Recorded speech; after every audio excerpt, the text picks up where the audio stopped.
now going to flip the pictures around and show you what he looked like right after the transplant. Profile of the temple recessions. And if you scroll down, you can see the crown as well was done. So both temples and crowns. This is a Norwood 4. You can see that when we did the transplant, we blended it all in. But the interesting point of note is that where we filled in the recessions, and we also tightened up that forelock a little bit, despite the fact that there's a density discrepancy, we'll get our patient to turn a little bit to his right like this, you can see how well the transplant blends in. Just combing through. This is all transplant. Combing through.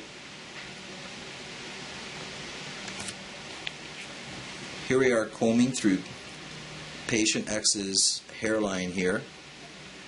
And you can see that it's essentially undetectable. That is all transplant in this entire area right here.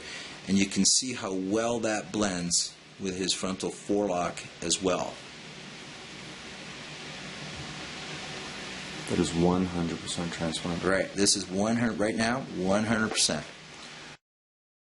And I'm going to comb through. This is all transplant as I'm parting.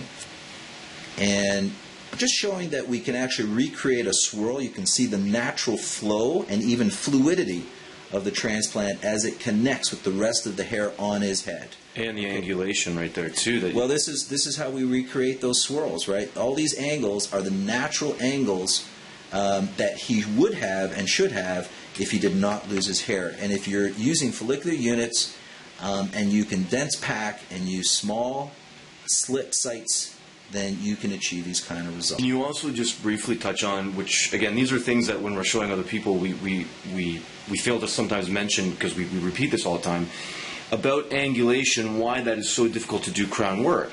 The angles and the positioning of each graft are extremely important. So for example, you can't just place a graft like this on someone's head 90 degrees to his scalp, okay? That will not look natural. So what we do is we replicate the natural angles that nature would have. Some of it's 15 degrees, some of it's 30 degrees, some of it's 45 degrees, one by one.